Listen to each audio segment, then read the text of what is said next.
यह व्याप्तं सर्वमिदं जगत् स्थावर जंगमं तामधेनु शिरसा वंदे भूत भवस्य मातरम।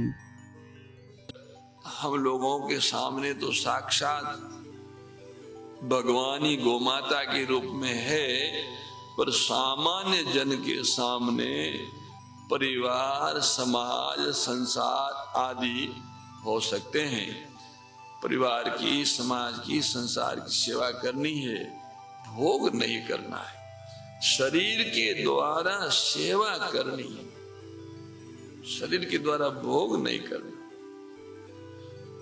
अगर शरीर के द्वारा भोग करेंगे तो मोह में और आसक्ति में बंध जाएंगे, और सेवा करेंगे तो योग और प्रेम की प्राप्ति होगी। तो सेवा क्या है? सेवा में दूसरों का हित निहित होता है और भोग में अपना सुख निहित होता है। तो हम अपने सुख के लिए मिली हुई वस्तु रूपी शरीर का, योग्यता का, सामर्थ्य का उपयोग न करें।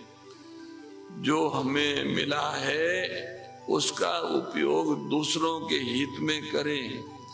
जैसे हमारे फौजी साहब हैं, वे अपने उपार्जन का बहुत बड़ा हिस्सा, या हम तो यूं कहे कि जो भी उपार्जन होता है निर्वाह को छोड़कर वो सब सेवा में लगाते हैं।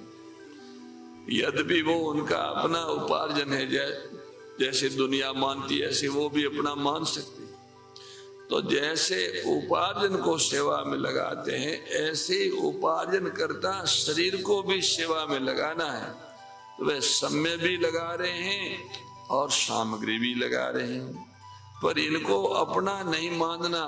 जिनकी सेवा में लगा रहे हैं उसी का मानकर उनकी सेवा में लगाना। तेरा तुझको अर्पण। अगर ममता पूर्वक हम दूसरों के काम में वस्तु, व्यक्ति और समय लगाते हैं तो वो सेवा नहीं है, वो कर्म है। अपने लोगों के लिए अपनी वस्तु लगाते हैं तो वह भी राग द्वेष युक्त कर्म है। ये भगवान के लिए, सृष्टि के हित के लिए, सभी के कल्याण के लिए भगवान से, जगत से मिली हुई चीजों को उन्हीं के कार्य में लगा देना, इसका नाम सेवा है। तो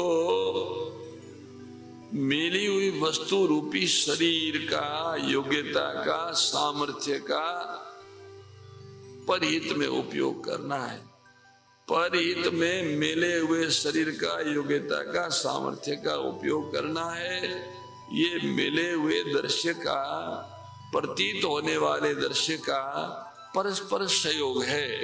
शरीर मिला हुआ है, संसार दिख रहा है, शरीर का उपयोग संसार के हित में हो, ये इसका निर्वाह है। इससे शरीर और संसार का परस्पर निर्वाह सिद्ध हो जाएगा। संसार से शरीर मिला है और वो शरीर संसार के काम आ जाए। जैसे संसार शरीर के काम आया, ऐसे शरीर संसार के काम आ जाए, दोनों का परस्पर निर्वाह हो गया। अगर इस नीति को हम लोग मानेंगे तब तो ठीक। और अगर सेवा के फल में भी हमको अपना ही सुख चाहिए तो फिर भाई बात बनेगी नहीं। अतः सेवा और त्याग से हमको प्रेम तत्व की, ईश्वर के प्रेम की प्राप्ति होगी, और प्रेम तत्व की प्राप्ति से ही हमारे जीवन में पूर्णता होगी। ये निर्विवाद सत्य है। मनुष्य के जीवन की समस्याओं पर विचार करने से ऐसा लगता है एक बड़ी, सबसे बड़ी समस्या ये भी है, हमारे सामने जो मौजूद परमात्मा है, अभी है, वो दूर लगते हैं, और जिस जगत से हमारा किसी भी काल में संबंध नहीं हुआ वो जगत मिला हुआ लगता है। तो ऐसा मालूम होता है कि जो समीप है वो दूर, और दूर है वो निकट लगता है। भगवान बिल्कुल नजदीक है, एकदम निकट है, पर वो दूर लगते हैं।